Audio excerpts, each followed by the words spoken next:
network of regulators here in Ireland. We're delighted today to be joined by our expert panel, who I'll now briefly introduce. We have John Evans, the Digital Services Commissioner from Coimisiún Meán. We have Irene Roche Laguna, the Head of Unit for Coordination and Regulatory Compliance in DG Connect in the European Commission, dealing with the DSA and the DMA. Irene is a surprise guest speaker today. She saw our event and saw the panel and thought it looked so good she couldn't resist the temptation. So she hopped on a plane and flew from Brussels just to be with us today, which is a big compliment. We have Dr. Eileen Cullity, the Deputy Director of the DCU Institute for Future Media, Democracy and Society. And she's also the coordinator of the Ireland EDMO Hub, the European Digital Media Observatory.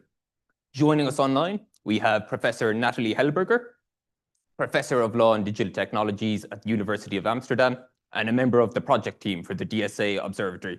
Nathalie was actually just defending a research proposal right before this, so she told us she may be a minute or two late, but she will tell them she has a lot more important things to be doing than answering their questions. Oh, I think she's with us already, which will be answering our questions. So we're delighted to have such a great panel with us. Thank you again. And just the running order for today. I'll go to the panel first, and each of them will make opening remarks up to a maximum of 10 minutes each.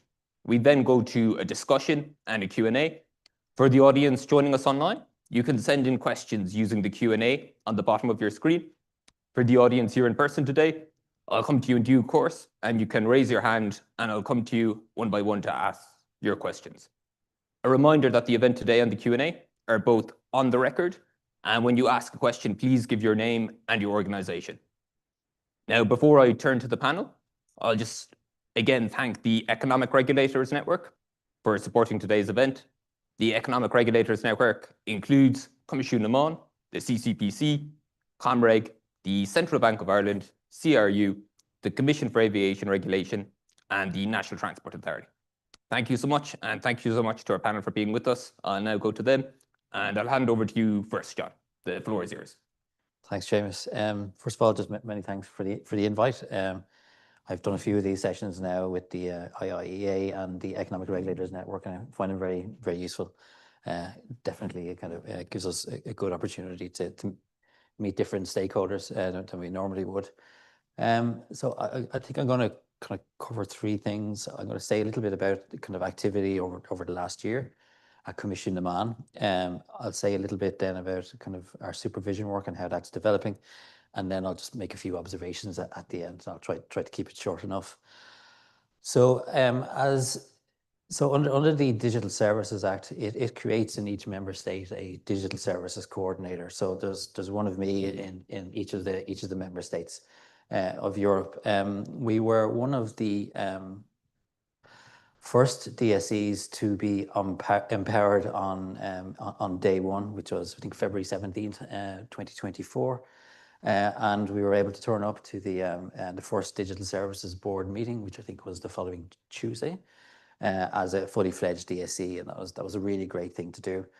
And I always make the point of saying this, that we had the support of the Irish government in getting resources and having the legislation in place so that we would be ready for day one, and we were, and I think that puts us in a very strong position. So on day one, we had a few things up and running, but we were still pretty much just kind of a skeleton organization in a lot of ways. We had our contact center open, we were taking complaints, and we were also open to the certification of third parties. So the Digital Services Act creates this thing for trusted flaggers. I'll talk a little bit about that in a second, but also for out-of-court dispute settlement bodies. So we were taking applications for those. And then later this year, and maybe Irene might mention this as well, we will also be responsible for vetting researchers for data access under Article 40 of the Digital Services Act. So since it's 14 months ago since we were open for business, we've had about 2,500 contacts to our contact center. Through the other digital services coordinators, we've received about 500 complaints.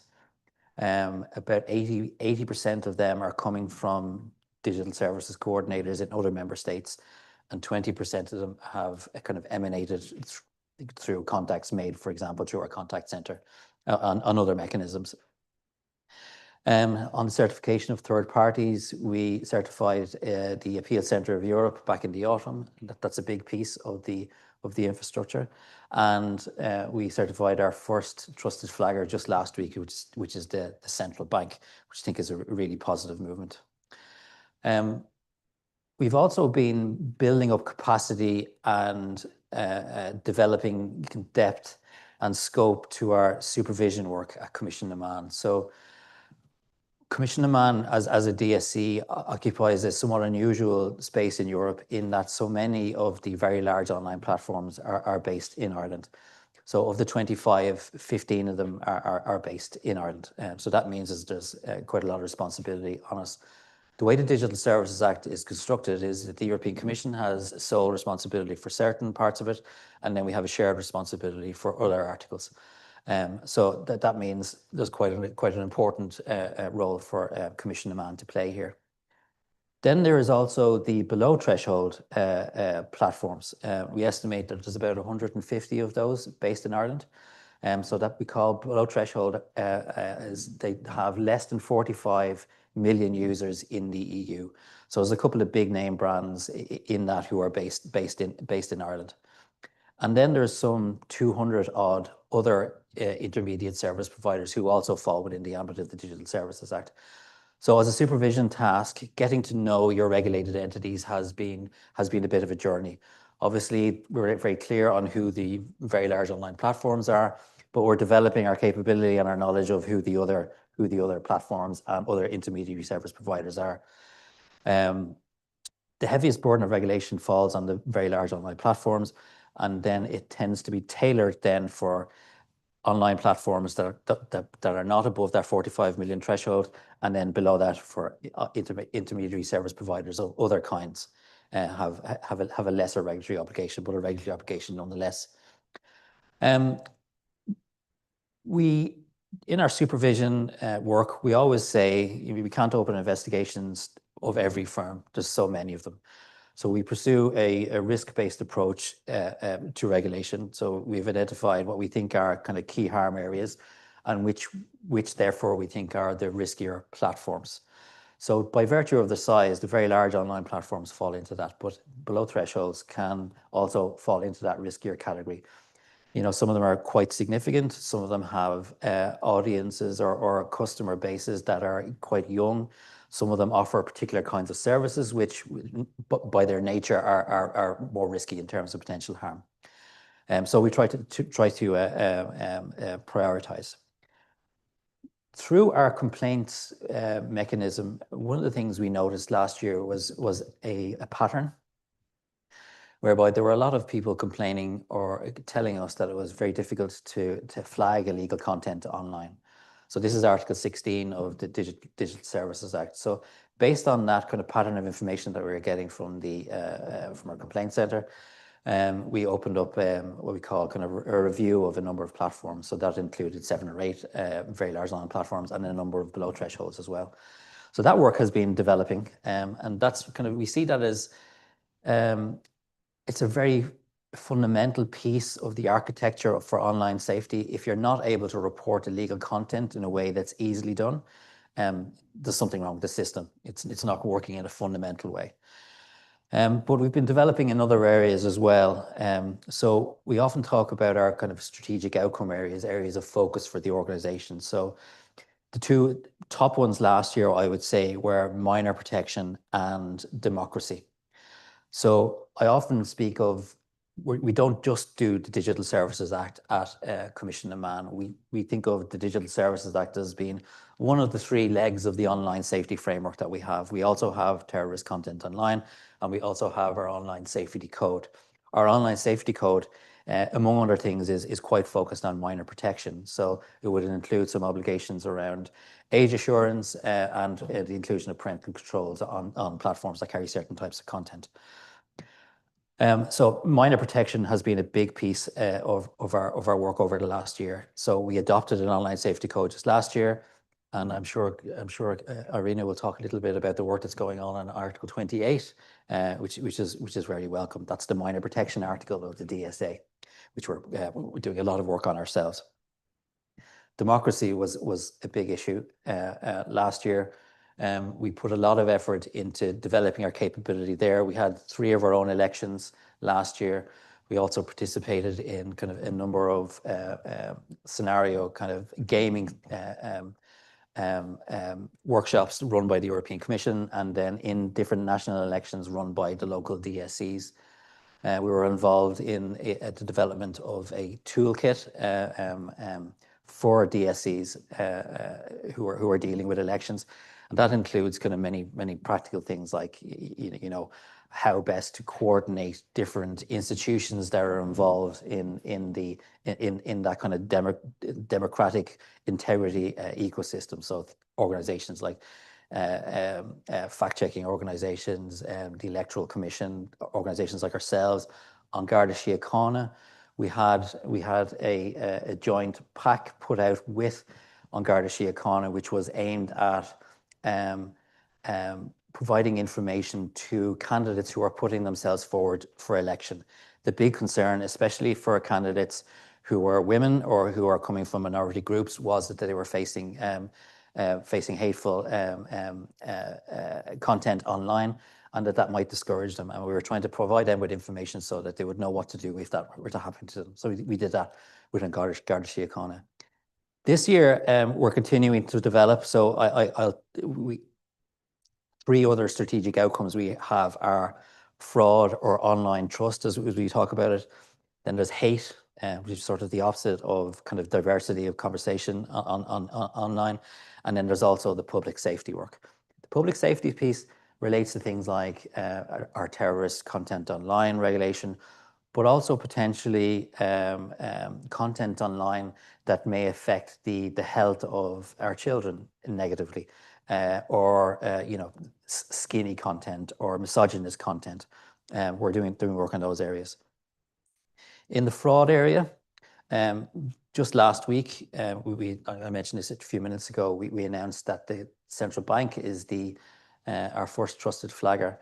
And we think this is a really important development because that's a very well-resourced, skilled, expert organization is now flagging content about fraud and scams online. And we hope that will have a real positive impact for the prevalence of that material online. So you can kind of hear from what I'm saying that the Digital Services Act is really across a very broad range of harms. You know, it's almost a bit too big of a job for me, and it definitely is too big of a job for me, but it's not just a job for me. There's all the other digital services coordinators and the European Commission with whom we work very closely. Just finish up by making 3 observations very quickly. One is, if you kind of roll back to debate 2 or 3 years, you would have heard from industry that they wanted clear regulation in this area. And I think part of the reason for that is that they were probably facing different initiatives in different countries. And, you know, part of the reason for the Commission developing the Digital Services Act was really kind of an internal markets issue.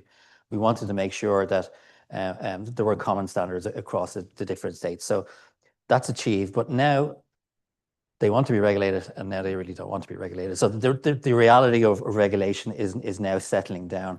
It's a sector that hasn't been regulated in this way before, and there's a lot of norms, I would say, being established. That's the first thing. The second thing I'd like to say is the C in the Digital Services Coordinator has been much more complicated than I thought. So Rwanda's working with the European Commission and the other digital services coordinators, and there's quite a lift there, and that's going to grow. It takes quite an investment for the organization to do that work well, but it's important that we do it well. But then domestically, we need to link in with civil society groups. We need to link in with other regulators, law enforcement agencies. There's quite a list. A lot of interested government departments because it crosses over so many harm areas. You know, from the Department of Health to the Department of Housing, Tourism, Culture and Arts. There's sort of something for everybody in the audience in the Digital Services Act, and that's a key thing about it. Then the last thing I'd say is that sort of 1 year or 14 months on, I'm confident that the pipeline of material that we're developing is becoming mature. So we're going to be moving from a phase where we're having conversations about what good looks like to starting to tell people that's not good enough. We need to see change. The preferable approach is that we see behavioral change without having to go to enforcement. but we will be ready to go to enforcement and fully expect to go to enforcement, and quite quickly in certain circumstances. So that's all to watch in this space over the next few months. Thank you. Thank you so much, John. Lots of really interesting things to pick up on there, I think. But for now, we'll go over to Irene for her remarks. Thank you. Just to put things in a broader perspective and show what John has explained, what kind of deliverable it means. The DSA was proposed by the Commission in December 2020 and was agreed. The last trilogue was in April 2022, so 1.5 years later. It entered into application for all platforms in February last year. And in May 2023, we designated the first very large online platform. So if you compare, the GDPR took all this time just to be adopted. And the DSA has moved very fast from the beginning, and now we are moving very fast. And all the deliverables that John has explained are built always in urgency, because there is a general understanding that the DSA needs to bring the results that we have promised. So I would like to focus my introduction in 4 areas. The DSA gives to the European Commission different roles, and we have different hats. And we are enforcers for the first time. Beyond antitrust, we have the same powers that the Commission traditionally has had in the field of competition for the DSA and for the DMA. But we are also the secretary, sorry, it's a bit noisy, the secretary of the board. So we have organized the structure of the DSA board and built a very good relationship with the digital services coordinators. We are still and will continue being the guardian of the treaties. And we are also delegated legislators. The DSA, there where the co-legislators did not know exactly what they wanted, they gave an empowerment to the Commission, you will figure out. And this is a work that continues ongoing. So what are our priorities in these areas? As enforcer, you may know we have already opened several investigations. They are ongoing. We have 10 open cases. We may open new ones, but also during this time, we have worked hard on the investigations. We have worked also very closely together with Commissioner Meán, because many of the usual suspects happen to be established in Ireland. And we will move very quickly, soon, into the conclusion of those investigations. We also have 11 cases before the court. This is something that does not necessarily meet the headlines, but we have 5 very large online platforms contesting the designation. We also have some cases on the supervisory fee, where the platforms are contesting some of our calculations. And we continue on a regular basis what we call the regulatory dialogue. Our goal is not to issue fines. Our goal is to meet compliance by the very large online platforms. And this is something that is working, in the majority of the cases, is working well. So the message is that the DSA has already brought results. It's not because we don't issue fines that we are not bringing results. It's rather the opposite. So as secretary of the board, our priority number 1 was to build this DSA team. Is not only the Commission for the very large online platforms. The DSA applies also below the threshold for the platforms that are smaller. Everyone, sometimes I have read in the news, Telegram is not captured under the DSA because they are not a very large online platform. They are. It's just that there is a different structure. We have the digital services coordinator of the place that they have chosen for the legal representative, who is responsible. But this is an enormous work. It is also very pleasant work, because we have seen the digital services coordinators investing a lot of time in adapting the national realities. What John was mentioning, the C of the coordinators part is a difficult one, because the DSA came on top of many other regulations and many other regulators, and we have to ensure that everything works fine, so that all problems are tackled at the right level. But as guardian of the treaties, we are also investing a lot of time to ensure that those students who are not that good as Ireland in empowering the DSCs or to designate the DSCs move fast.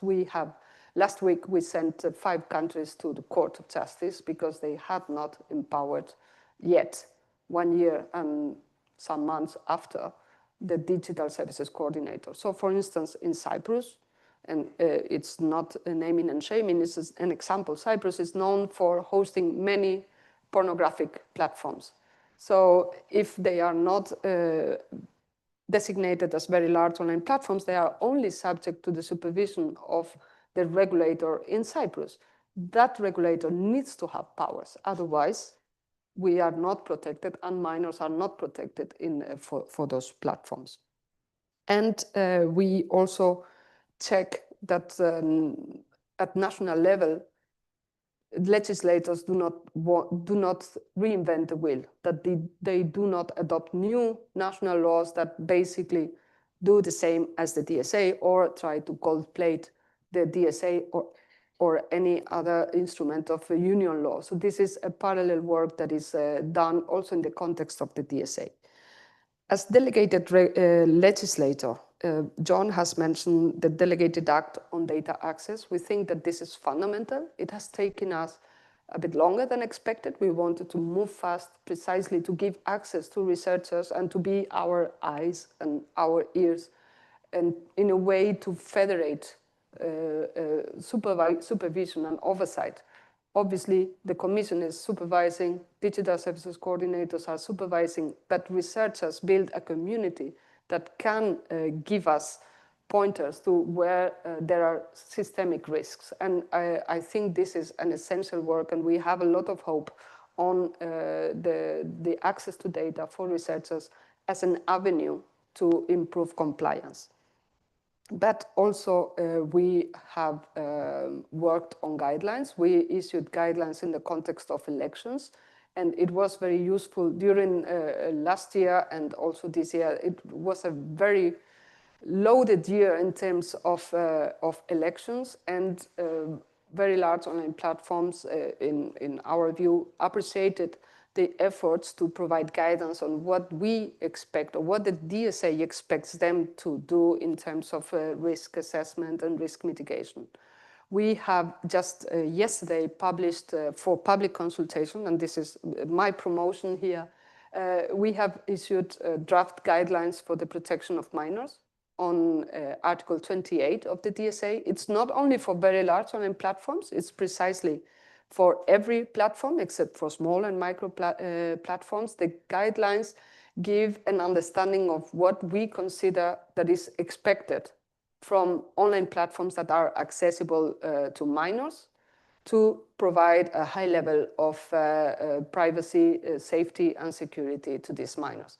It is subject to public consultation, so I invite everyone online and offline to take a look, to give your views, your understanding, if you disagree, if you have evidence in favor or against what we are saying. This is information that we will carefully work with and then publish the final version, hopefully before the summer break, whatever that means in Brussels times. But this is our main priority. In terms of enforcement, we have focused on protection of minors, on avoiding dissemination of illegal content, on online marketplaces. The proliferation of non-compliant products from third countries is very worrying. And John mentioned financial scams. This is also something that we see emerging in the discussions. I was also meeting the central bank a few hours ago, and it is very important to show that online platforms have a role to play already under the DSA.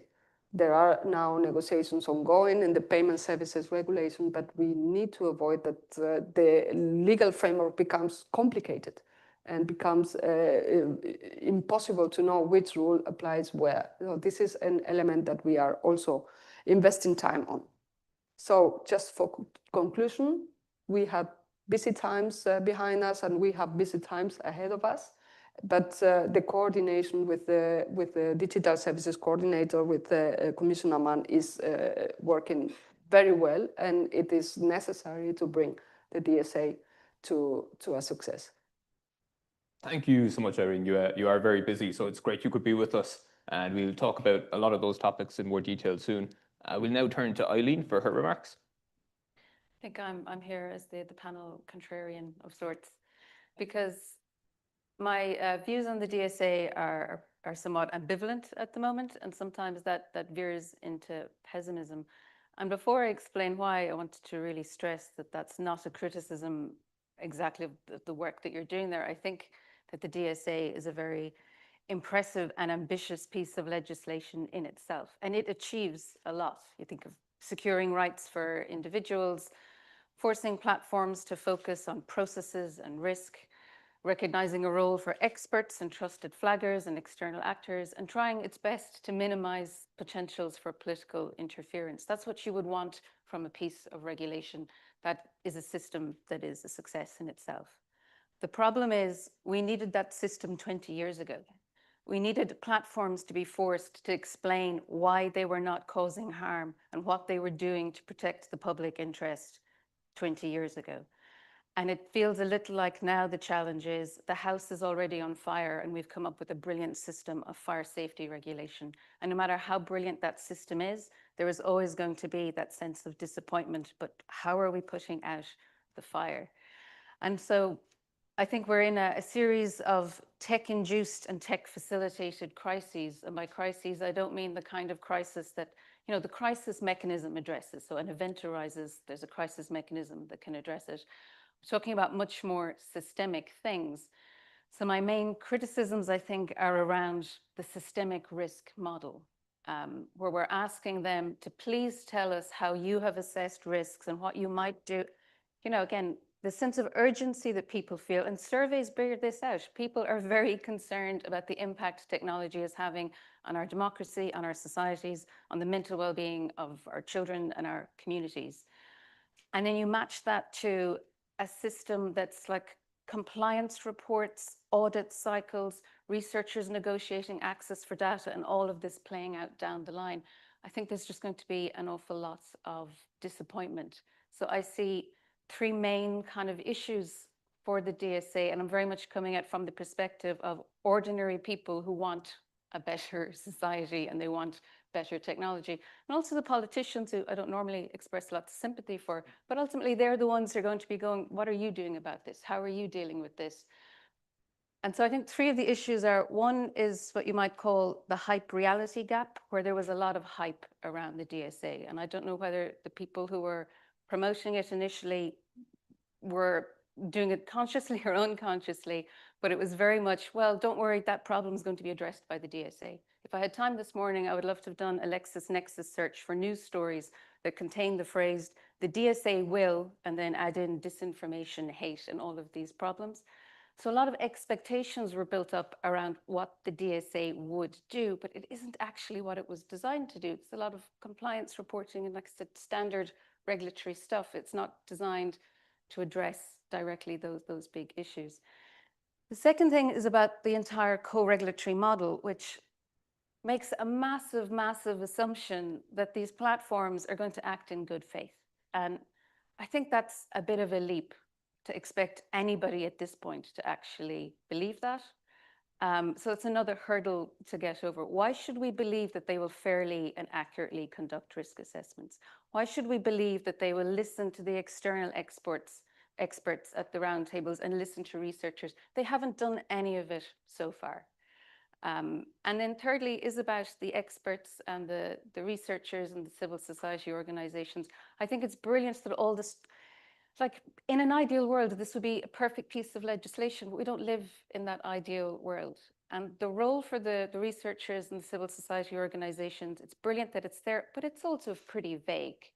And what happens from the roundtables, what happens at the calls for expertise, and what happens when the platforms just don't listen anyway? People will stop participating. I think a lot of researchers are already, if you take the topic of misogyny and gender abuse and that, a lot of people who research in that area, they're not at the point of going, I need to sit on another roundtable, I need to apply for more and more access. They see the problems already, and what they're saying is stuff needs to be done now.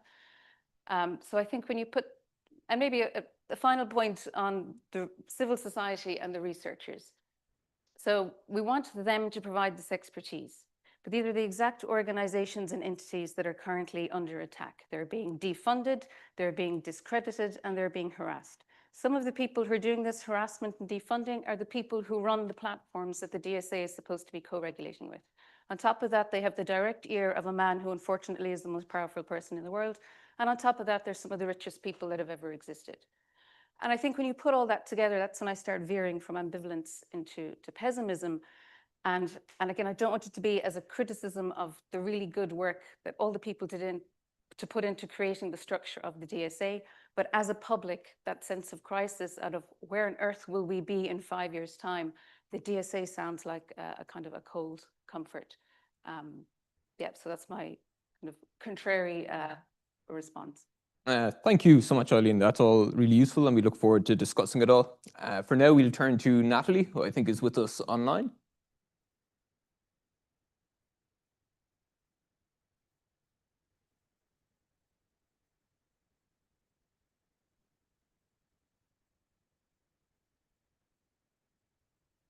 Okay.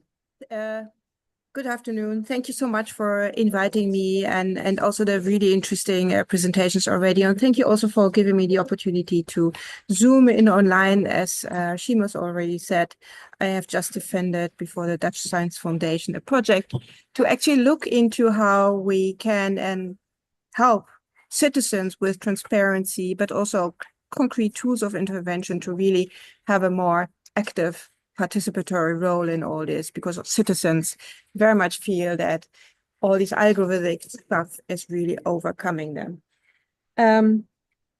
Before I start, I would really like to thank Eileen also for making this point of researcher, and in a personal capacity as a researcher myself, I really would like to emphasize that the discussion around access to data is super important, and I think the precondition for us researchers to really play a role. But we need more than access to data. So researchers do not only live on data and air. We really need also support and that policymakers create the conditions so that we can do our work. And this might sound evident under the current situation, not only in the US, but also in Europe. This is far from evident. And I really also think that researchers have a lot to offer here and contribute to this debate. And what I would like to do in the next 8 minutes or so is actually share with you some of the research findings to bring forward another group that is not so often heard in the discussions around the DSA, although the DSA is very much meant to protect this group, which is citizens and users. And I would like to talk about the rules on recommender systems from a user perspective and present you with some empirical normative research we've been doing at the DSA Observatory and the Area Media Democracy Lab. To really inform also this discussion of now we have the DSA, but how can we enforce it and operationalize in a way that it makes sense for consumers? Talking about the recommender provisions, and I mean, I'm probably preaching here to the educated, you all know that, but there are three main regulations of recommending systems under the DSA. And I trust that we all understand recommender systems, so that these are the algorithms that power these platforms and decide which information to show users or not. The DSA made some really important steps there. First of all, there's an obligation to be transparent about the main parameters used in these recommender systems. So why are people seeing what they're seeing? Then there are two additional obligations for very large online platforms. These online platforms must offer at least one option for each of the recommender systems to not be based on profiling. And flops also must identify and mitigate potential systemic threats, including those stemming from their recommender design. So far, so good. So how do these provisions are perceived from the perspective of citizens and users, and to what extent do they reflect their interests and needs, and what can we do to do so better. Let's first look at this whole discussion of transparency about recommender systems and what it means, main parameter used. Actually, it's a bit unclear what main parameters used means. I think we're converging on a rather technical interpretation. So according to the DSA, this would be the criteria which are used, which are most significant in making recommendations, and the reason for the relative weight or importance of these criteria, so technical information about the algorithm. But in a representative experimental study we did, for example, in the Netherlands, we found that only a very small part of our sample was interested in the technical details. And instead, the information that they really wanted and needed from and about recommender systems was information about the sources of news recommended. Can we actually trust the information that we're seeing or not? But also not some generic descriptions. You are seeing that because you've been signaled interest in sports, but also what are actually the data and the kinds of profiles that are used to generate these recommendations. Being explained the logic behind recommendations, but also, for example, the ability to understand what the impact of recommendations is, for example, by comparing recommendations, by seeing what others are exposed to, and also how to exercise control over recommendations or giving feedback.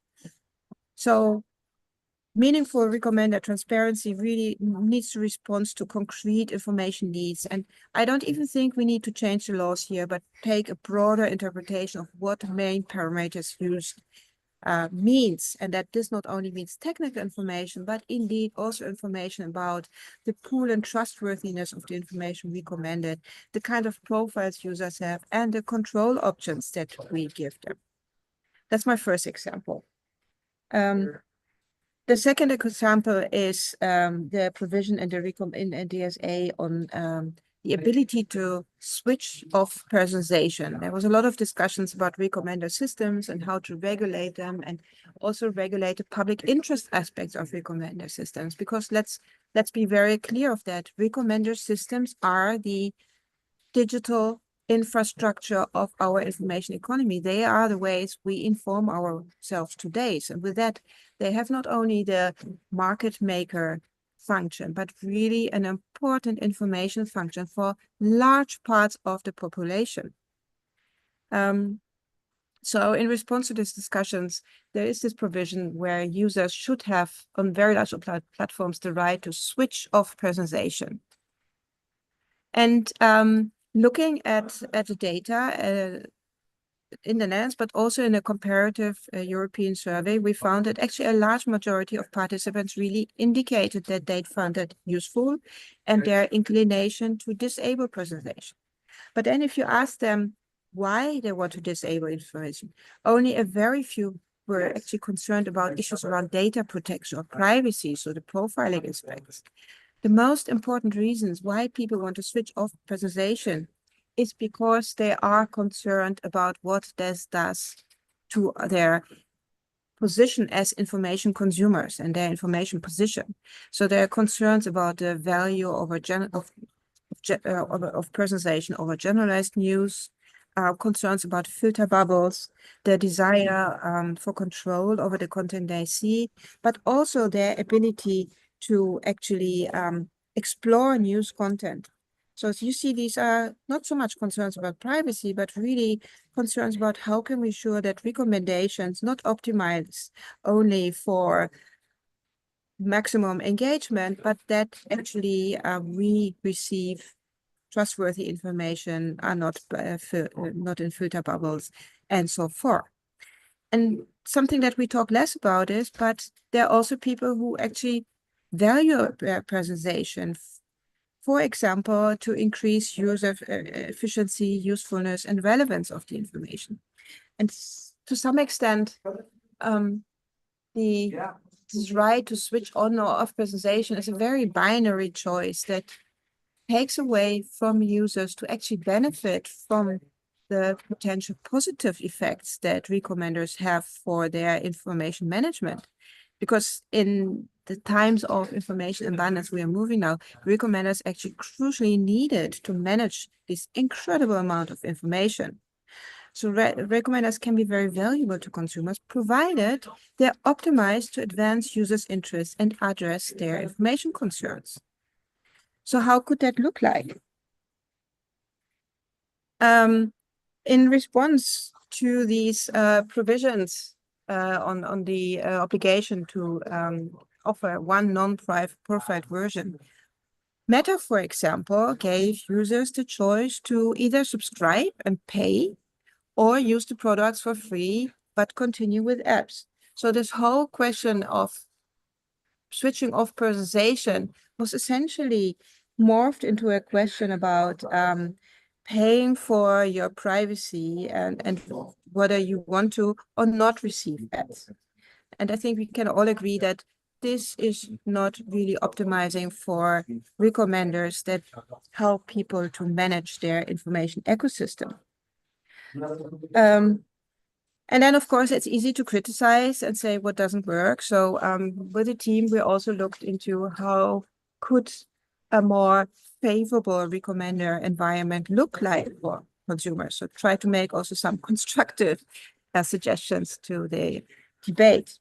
And based on political theory and grounded in fundamental rights analysis, we formulated as a more constructive approach a right to constructive recommendations, or an idea how recommendations that cater to information needs of users could actually look like.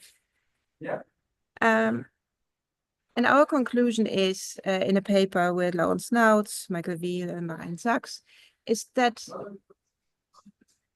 recommender systems are critical nowadays for the realization of the right of freedom of expression, but also privacy and non-discrimination. And based on that, users have a legitimate interest under fundamental rights to have actual say in the optimization goals, so that recommender systems are not optimized only and exclusively for commercial gain, but also for their situation as information consumers, which also involves offering meaningful choice and voice.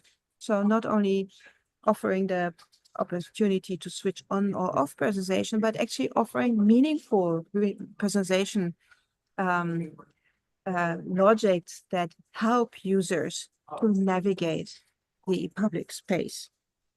And include in this process also their voices. Because we tend to see recommender systems very much as this black box and algorithm, and rely on platforms to tell us what works and not. But the fact is that the way these systems are optimized very much reflects the business KPIs and business goals of the platforms using them. And with very large online platforms, this can not only be about commercial profit only, because these platforms are part of our public information infrastructure. And that also means there needs to be some responsibility to include actually also the interests of users. And the final condition is understanding the rules of the game. So how could this be realized in practice? We very much look at recommenders at the moment as a risk to democracy. I tried to explain to you why they're also an opportunity for democracy, provided there's also a positive obligation to include and consider the interests of users and the diversity of users along the entire development chain, for example, in making business decisions what to optimize for. That also involves giving users an actual choice between different recommendation logics and involving them by means of co-design or feedback loops into the design process, and give them the information they need to evaluate recommenders upon their value. And again, this does not require entire new laws. I think with the existing framework, if we interpret it in a social and technical way that also takes user interest into account, there's a lot of room. For example, interpreting the design of a recommender system, not only in purely technical means, but also in terms of the managerial decisions that went into the system. And then we could argue that, for example, the failure to demonstrate how to include a user perspective could be actually a strong indicator of a systemic risk to the fundamental rights of freedom of expression and non-discrimination and democracy under Article 34. Right now, making alternative recommendation logics is not mandatory under Article 24 or 38. This is something that could be reconsidered. Not including different perspectives, as already mentioned, could be a strong indicator for systemic risk because it results in recommender systems that are not aligned on potentially contradict fundamental rights. And we can interpret Article 27 and these parameters in the light of user concrete information needs. So I think at the moment we have the DSA, and I see it as a beginning of a discussion of how to regulate in the space, and as such also a very valuable and important beginning. And now our task is to think of how we can work with these rules and interpret them in a way to also take into account the interests of citizens. Thank you so much.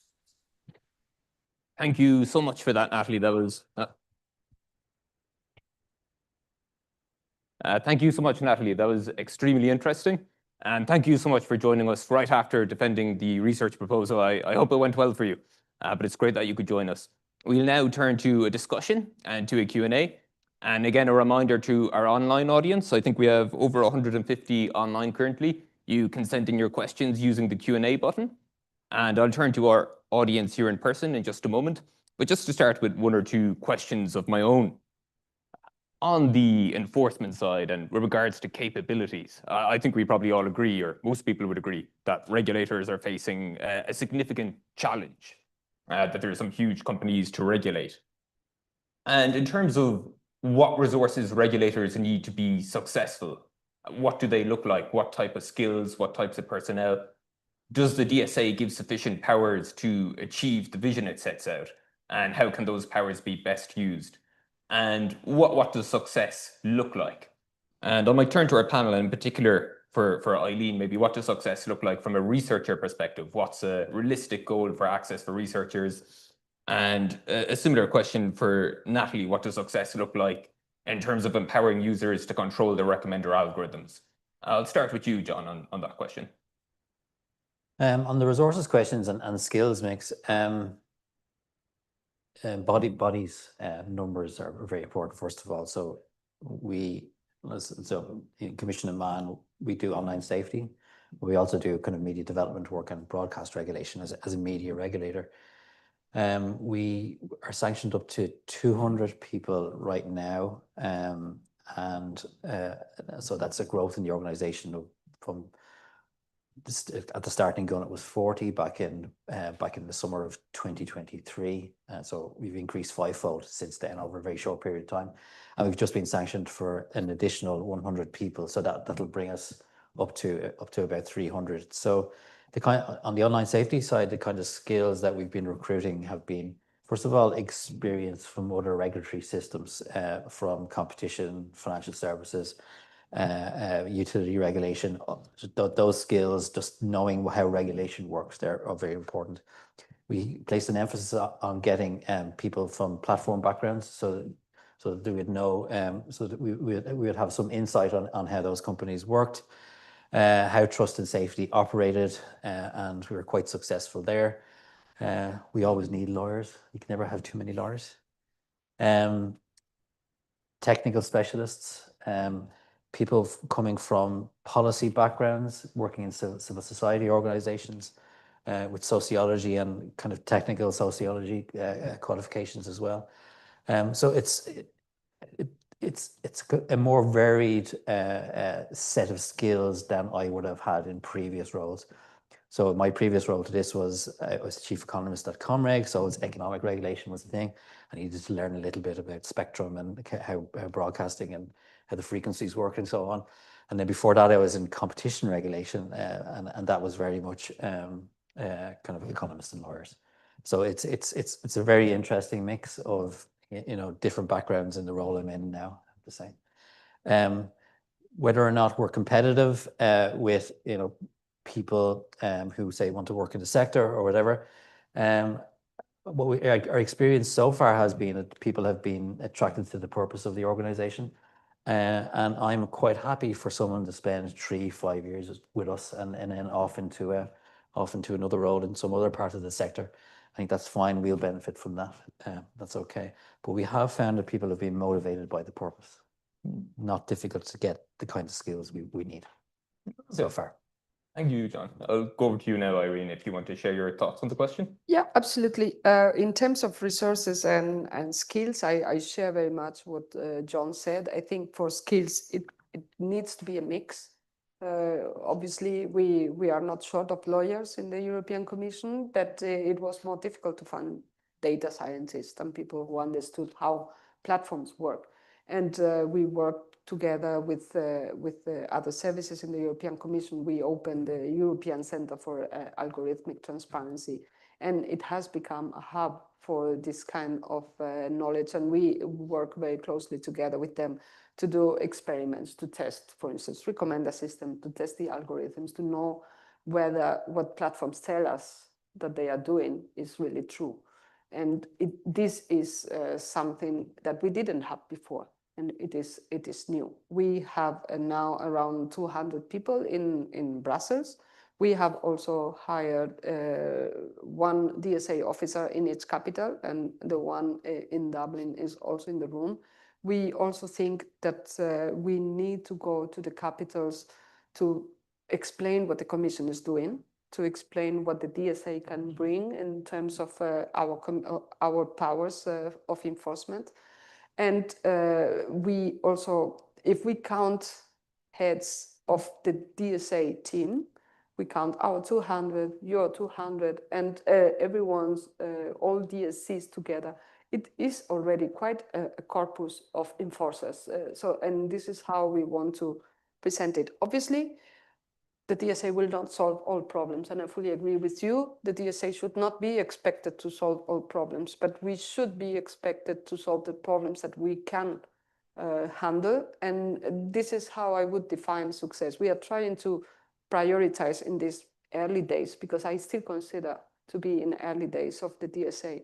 We focus and we prioritize the areas where we think we have most impact, or we can have most impact, where the house is really burning. But for me, success would be that users, citizens, know that the DSA is there, that they know that they have rights, that they exercise these opt-outs and opt-ins, and the different possibilities that they have to report content, to issue complaints when they don't agree. So far, it was always like, oh, the platform took this decision, so bad. And the DSA creates new rights. And if it becomes normal knowledge and acceptance by users that this is something that they can do, for me, that would be success. All right. Thank you so much, Irene. I will now come to Eileen. Yeah, so in terms of researcher access to data, I mean, it's great that Article 40 is there. I think some of our former colleagues are actually working on it at Coimisiún and Meán.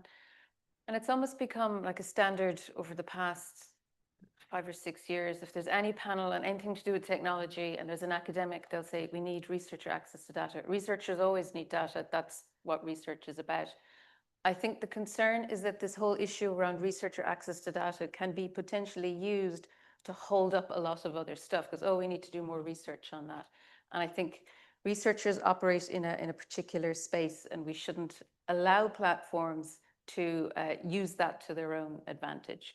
So to give you a full picture, at the same time where the DSA has enshrined researcher access to data and then over time will bed in this process, the platforms have turned off the tap on researcher access to data. They've shut down the APIs, Meta shut down CrowdTangle. They also put a lot of funding schemes that might be supporting researcher also being closed down. So from a researcher perspective, it's great that in principle there will be this process, but like there's a bigger picture here. And if the platforms are already shutting off the tap, why should we believe again that they will act in good faith? And I think it's the good faith argument or problem that I keep coming back to. Everything hinges on them acting in good faith, and if not, a researcher submits their application for access. what are the ways that the platforms can hold that up? And what they have done previously, some of them, is just give really bad data and then go, sorry. And that's not how people can, apply for research projects. And in fact, the Horizon Europe calls that are currently out in the democracy strand, there is a requirement to explain how will you access relevant data because researchers can't access data. And there are private companies that are now providing this access, which is, I think, a massive waste of public money. But, that will be solved in time once Article 40 beds in.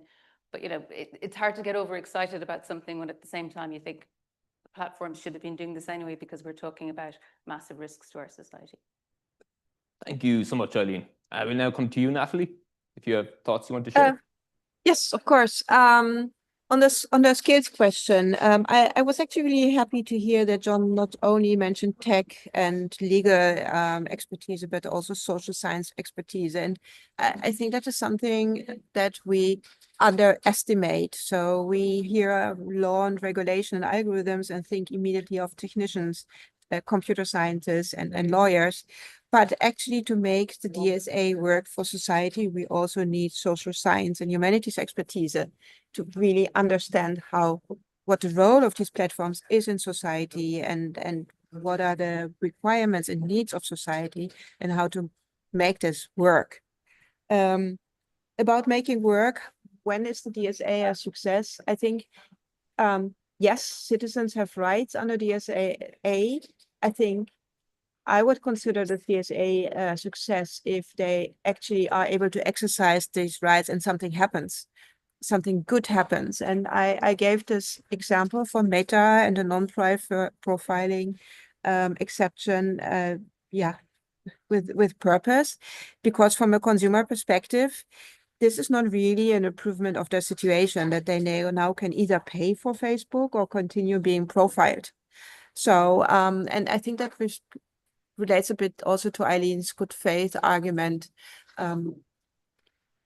When the next survey we do, when citizens indicate that they actually have meaningful, interesting choices that really help them, and they do not feel simply commercialized and overcome by algorithms, I think then the DSA is a success. Thank you so much, Natalie. One other question from me before we go to the audience. So we talked a lot about regulators, but achieving the DSA's vision may rely on more than just regulators. So we've already mentioned a bit about the trusted flaggers, and there's some discussion about this, and some think perhaps there hasn't been as much uptake of trusted flaggers as would have been expected, but it's also still quite early days for the DSA. And then aside from trusted flaggers, there's also a lot of talk about fact checkers. Of course, they are quite different, but there's some debate about their role and how important they are. And then researchers themselves, what can they actually contribute to helping to achieve the goal of the DSA? So just on those other stakeholders involved. Do you want to start, John? Yeah, sure. On trusted flaggers, so I think we actually, when I said earlier on day one, we were open to applications for trusted flaggers. They're actually very slow to come in. So some conversations happened with civil society organizations, some other public bodies during the summer. We did a bit of promotion of the idea to demystify it, inform people about what the process was like, what they'd be expected to answer during the process. And we did that last autumn, and then we've had a number of applications since then. The central bank is a great one. A couple of other trusted flaggers interested in areas largely or somewhat to do with kind of commercial rights-based organizations. And limited number so far in the, say, hate speech category or in the minor protection category. But different countries are having different experiences of that. So I can't actually speak for the whole lot. I think we are aware that whereas some of the platforms might have run trusted flagger schemes themselves or something very similar and paid for that, some organizations might be reluctant to switch into a statutory scheme. Okay, so maybe there's something to think about as regards kind of the funding model there in the future. Researchers, yeah, I think researchers have a very important role to play. I don't want to overpromise on the on the research access. This is something that it's going to take a bit of time to bed down. It's not going to be, come October or whatever the date is that the data tap will turn back on. It's going to be a bit of a slog, I think, getting that to work properly. So some patience is understood. I hear Eileen's point though about there's a lot of existing research out there, and it's up to us to begin to try to turn that into evidence and actionable material, and that requires capacity building inside the organizations as well, and hiring the right people who bring that with them. What was the third category? I mentioned also fact checkers. Oh, fact checkers. Maybe Eileen, you'd like to talk about that one? Yeah, well, I'll go to Irene and then maybe Eileen again. Yep. I don't have much to add. The difference is that trusted flaggers is something that is foreseen in the DSA. We wanted to formalize something that already existed in the past, in particular in the field of IP, but also for minors protection. The hotlines were already working on that voluntary relationship with the platforms, and we wanted to give them this official status and the possibility to be recognized as such by the platforms. There is nothing on financing trusted flaggers, and this is a question that has come across, and we are working also on guidelines that we will issue as regards trusted flaggers, and we will not necessarily put money on the table, but we will ensure the legal certainty or at least we will aim to give the legal certainty to ensure that financing does not take away the independence of the trusted flaggers. This is a balance that needs to be done.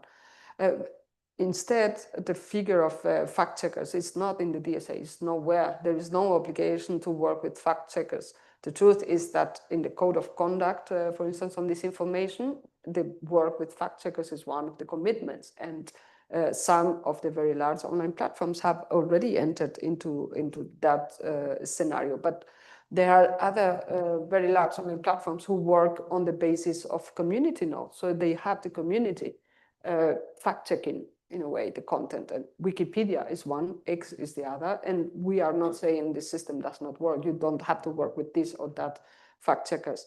In terms of financing fact-checkers, this is something that could happen in the context of the Code of Conduct, but not within the DSA. Obviously, we also have to bear in mind that the Code of Conduct on this information, the Code of Practice, is now a DSA Code of Conduct. So compliance with the commitments in the Code of Practice are now checked in the audits. As much as people will consider this paperwork, it is important that if they commit to do something, we can also prove that they are abiding to those commitments. And what was the third one? On fact checkers, researchers. Yeah, the researchers, I come back to what I said before. We have hopes that researchers are the first showing the smoking gun.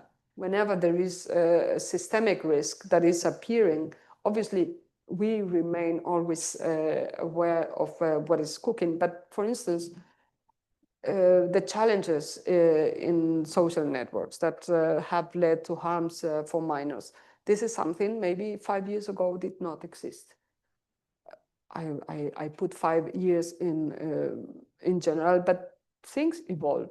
And there are things that are happening now that did not happen before, and there will be new things, and we will need to have access to people who will know how to grasp and how to identify these issues in the algorithms themselves.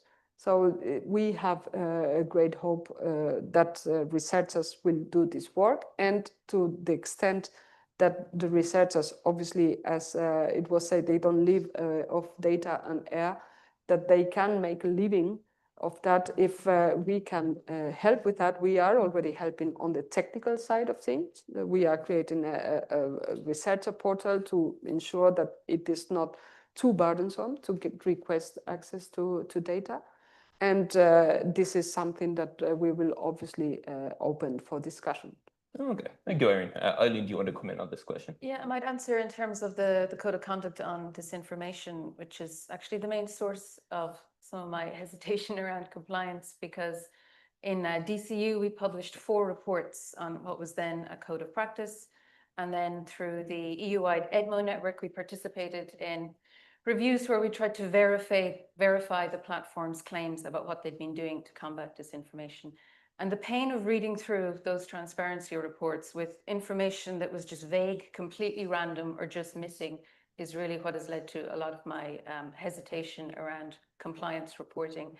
And if you think, I think the EDMO network is really interesting. So this is part funded by the EU to have a hub that covers every EU country with a fact checker, a researcher, and a media literacy practitioner. And in some countries, they have huge networks of these. But the problem is it's only part funded. So this, in ideal scenario, would be the ideal body to kind of feed in, but it's only part funded. Any work we've done trying to verify claims in the code of practice, now conduct, has been done voluntarily.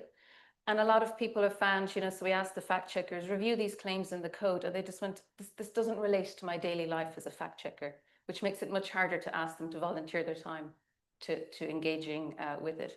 And on fact checking specifically, I mean, all fact checkers are hit with the bombshell of Mark Zuckerberg accusing them of being completely biased and saying they're not going to fund them in the US anymore, which puts a big question mark over whether they're going to fund them in Europe. And they rely very much on the money they get from Facebook or Meta carrying their fact checks. So that's a huge, huge question. And then in terms of the community notes, I think the whole fact checking community is desperately waiting to see what the Commission is going to say about community notes. But the Spanish fact checker Matilde did a really interesting investigation into community notes on X, and it found that the most cited source, so when a member of the community wants to say, you know, this isn't right, they're turning to fact checkers. Fact checkers are the most cited source. And in fact, the Irish fact checker, I think, was amongst the world's top 30 because it's in English. So the model, if they get away with it, is say, oh, we'll go to the community. And then the community is relying on the fact checkers. And now who's going to pay the fact checkers? Because the platforms have pulled the plug. And then it's obviously clearly not appropriate to have fact checkers entirely paid for by political entities. So I think there's a huge question there around how is fact-checking maintained viable into the future? Thank you so much. And Natalie, do you have some comments you'd like to add before we turn to our audience? Very briefly, I'm glad that we are broadening this discussion and recognizing that the DSA, the way it is conceptualized and works, is really relying on a network of accountability actors, be that fact checkers, trusted labelers, or labelers or researchers, and this is kind of new, and I think we also shouldn't underestimate the importance of making sure that this accountability ecosystem is actually healthy, works, and there are good feedback loops between, for example, the research community and the European Commission. And I think events like these today are very encouraging in that respect. But I really think we need to realize that we need to invest in a healthy accountability ecosystem.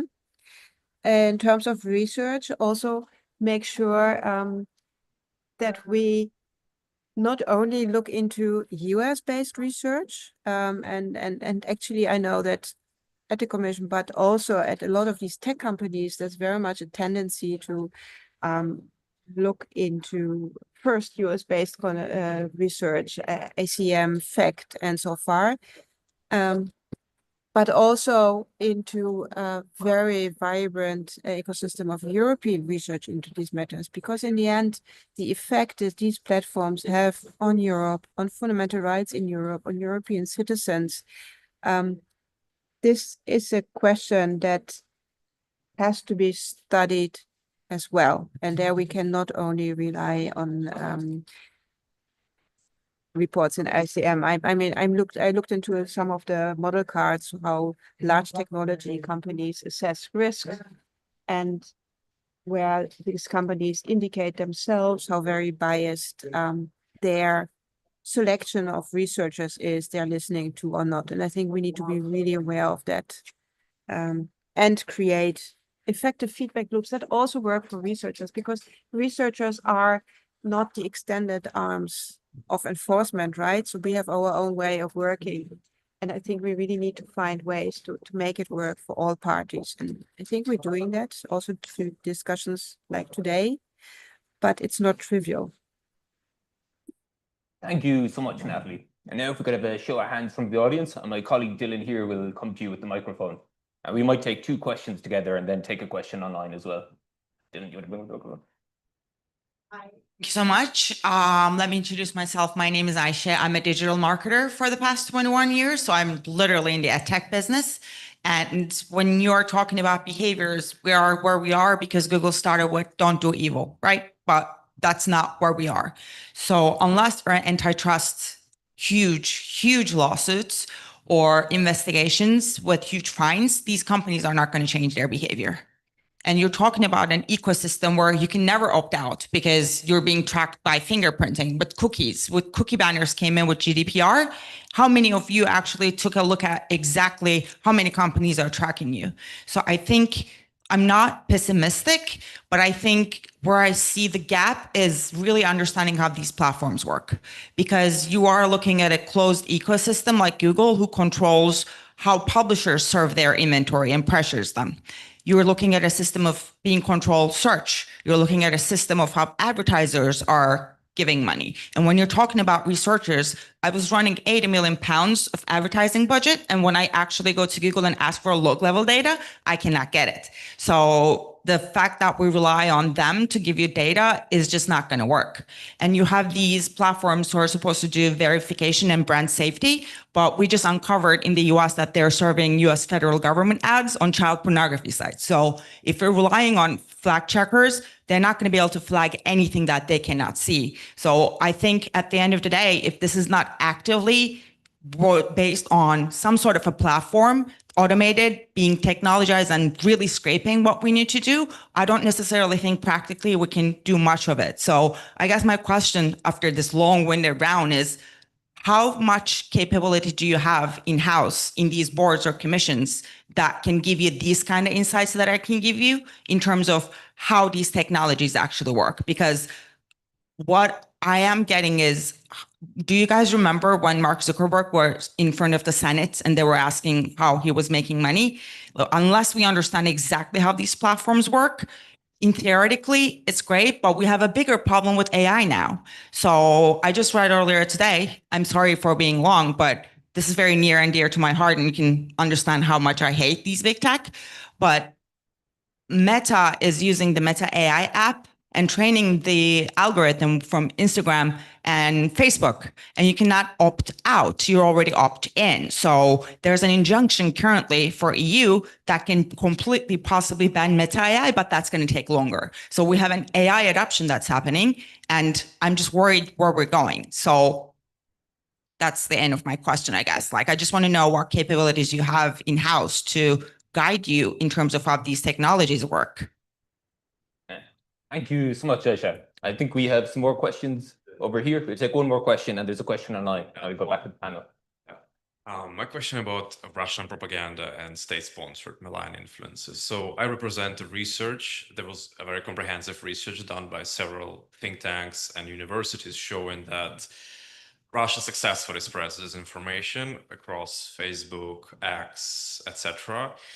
In our experience, we testified in European Parliament, European Commission has received this report. My question is a little bit this. Help me to navigate, how does it work? You said that the European Commission shares some responsibilities, and then the regulators share some responsibilities when it comes to forcing the platforms to take down content that is already sanctioned by European Union, meaning if Russia today spreads disinformation on, or its affiliated organizations spread disinformation, whose job it is, how does it exactly work to force them to take down? Because our experience, you mentioned this word of urgency, and unfortunately we haven't seen this word in practice, this urgency, because from Poland to Germany, disinformation, including election disinformation, is spread successfully. Also, you have Romania, etc.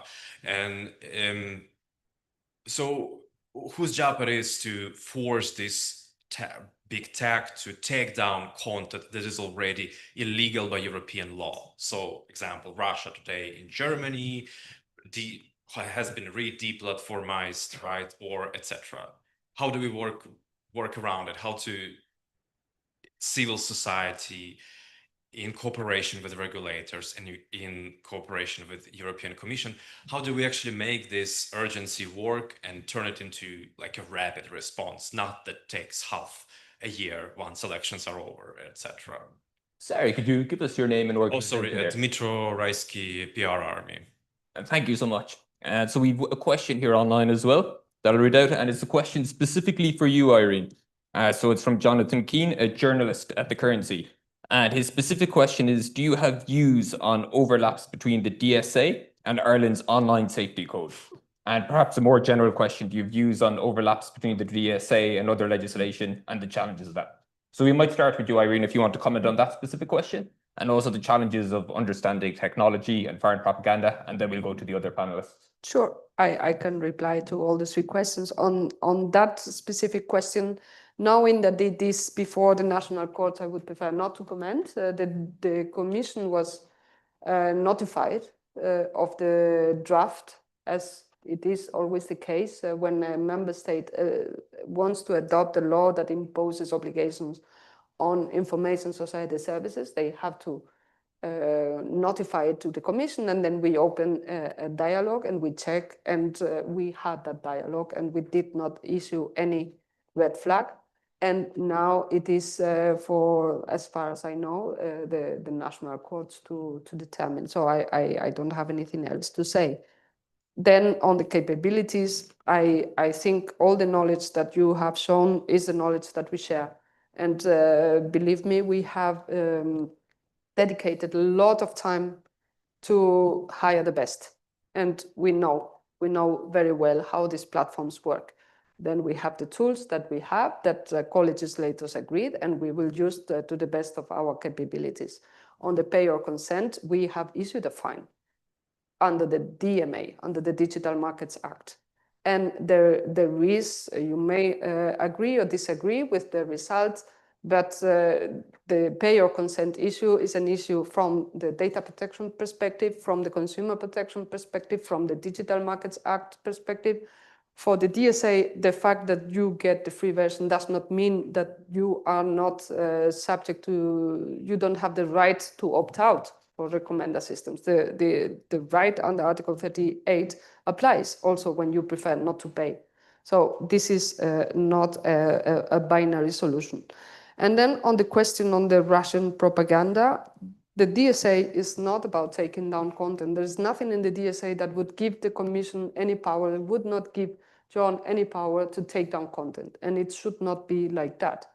It is about processes. It's about how the platforms are designed.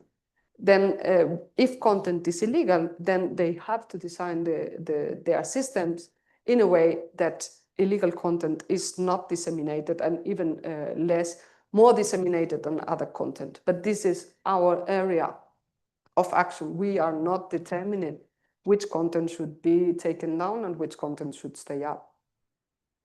Thank you so much, Irene. I will go to Natalie online just to mix up the order. Natalie, do you have some comments you'd like to give to some of those questions? I think there's not much I can add to this. I'm very happy to hear that there is a lot of investment also on the side of the Commission to actually really understand how these platforms work and the business models. Because I agree, this is crucial to take away any illusions and effectively enforce the rules. Yeah, thank you so much. Eileen, would you like to come in? Yeah, I just think maybe Dimitri's question kind of gets to the heart of what I was trying to get at, which again is not about criticizing the DSA as such, but saying that there's going to be this fundamental gap where Dimitri's talking about sanctioned entities spreading disinformation about EU policy, about EU countries, and about Ukraine, and then there's just not a lot they can do about it, which is going to be extremely frustrating because you go, we thought these entities had been sanctioned. And that's when they think, oh, well, this is flagship legislation, but that's just not what it does. So I do feel quite sorry for the people who are forced to implement the DSA that are now having to deal with the fact that there was a lot of maybe hype and people were led to believe it was going to do things it wasn't going to do, and now you have to deal with the fallout of that. And I think that's probably something to address with some urgency, that it's clear what it does and it doesn't do to people. And I know that's not easy for regulators to do, because they're not necessarily in a kind of space of saying, well, the politicians and commissioners shouldn't have said that, but that's pretty much where it is. And I think to your point, it's a really good one, because it's about the ecosystem. And when I listen to researchers who read through all the transparency reports and the compliance reports and the first systematic risk reports that came out, it's very striking and just a little depressing when you hear them say, well, this is great. So we have the first round of reports, and as we expected, these aren't very informative. But in a few years, we'll build up a picture of how risks on this platform relate to, and you go, like, this is missing the point about it being an ecosystem. And we're still thinking of them being these discrete entities where they have already captured so many sectors. And I fully believe that the people you're working with do understand this, but it's a problem of how do you actually address that with the regulatory system that we have. Yeah, thank you so much, Eileen. John, do you want to comment? Yeah, I don't have anything particularly new to add to that, maybe except in terms of the capability question. So we certainly have taken people who understand how the advertising model works, how it works around branding, technical aspects as well. But regulators often draw on really specialist expertise from outside. That's a normal activity for a regulator, is to rely on expert evidence and expert contributions from outside. So there'll be quite a bit of that too. So we've one question here online, and they're asking it's a question for our two regulators. What does best efforts look like when it comes to enforcement? How do you distinguish between a platform that's just not taking its responsibilities seriously and one that's actually facing a huge challenge? Because, of course, there can be cases where a company may be very deserving of criticism, but they also moderate a huge amount of content.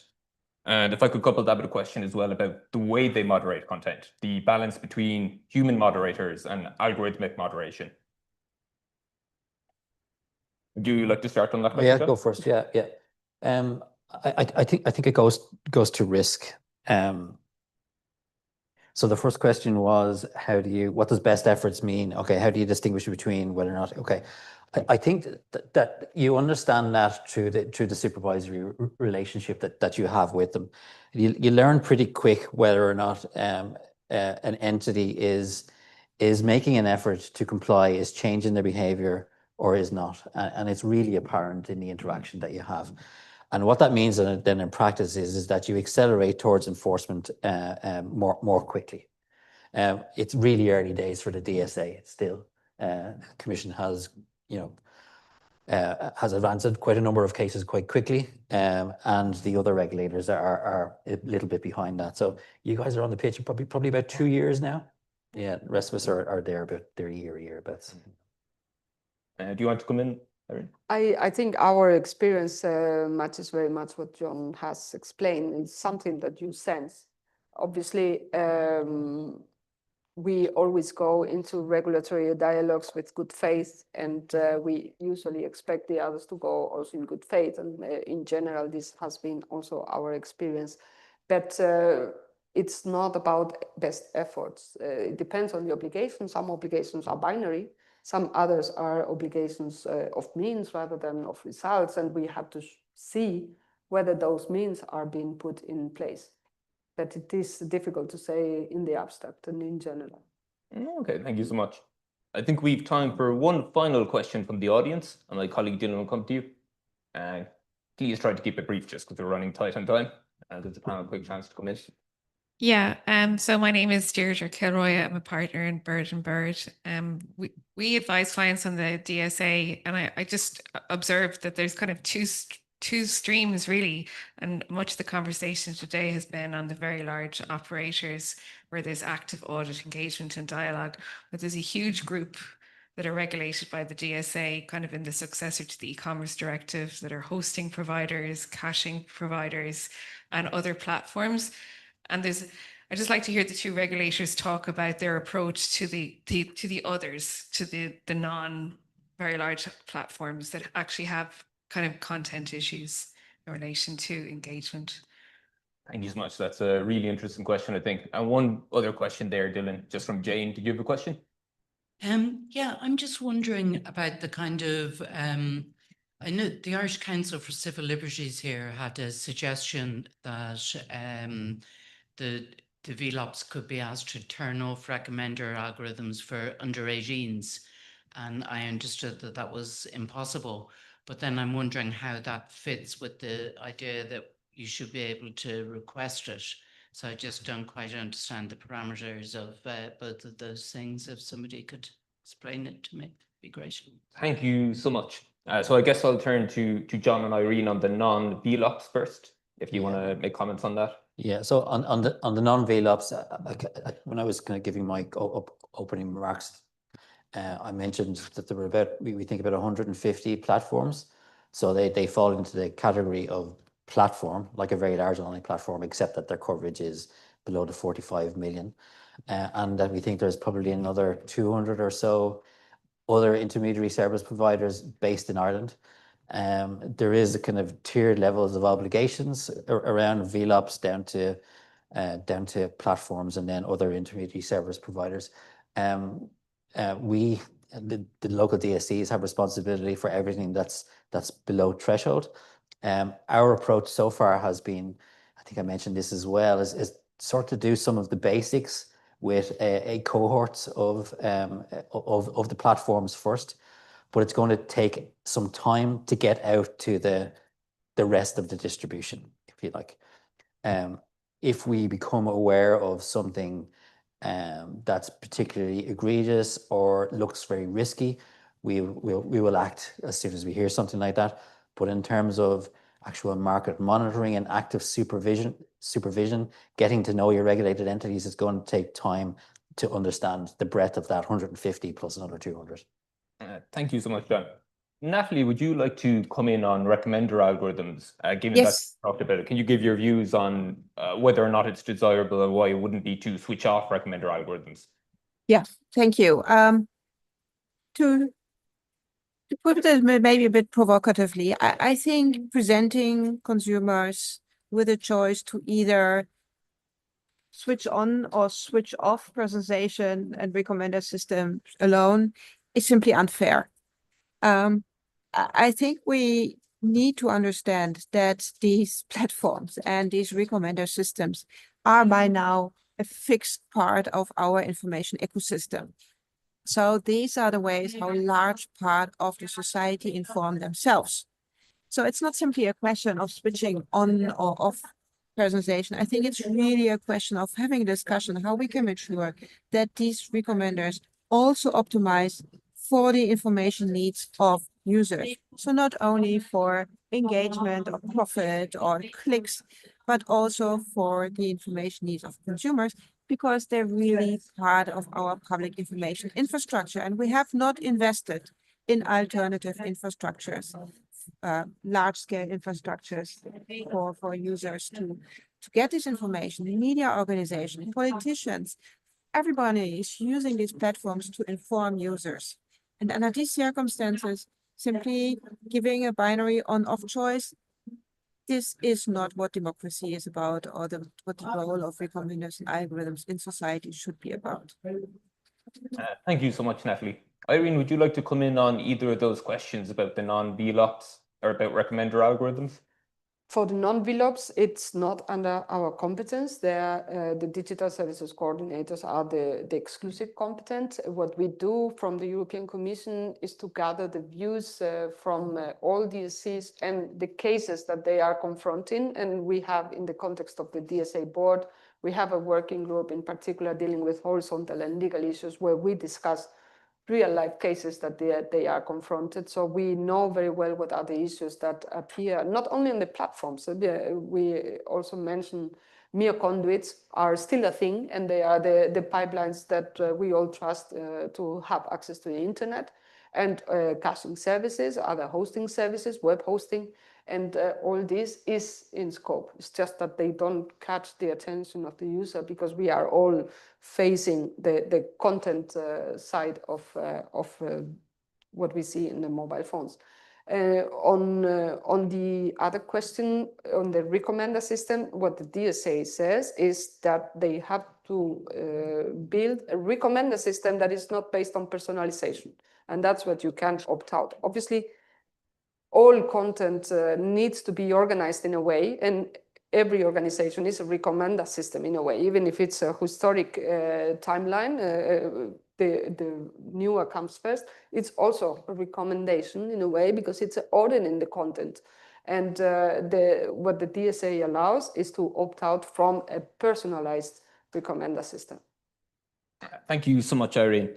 Unfortunately, we've ran out of time, I think, for the event. We've gone slightly over. There's still lots more questions that we could talk about at a future date. Hopefully, we can do this event again in the near course.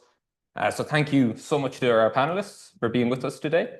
Thank you so much to the audience for all the great questions online and here in person today. And thank you again to the Economic Regulators Network for collaborating with us on this event. Thank you so much.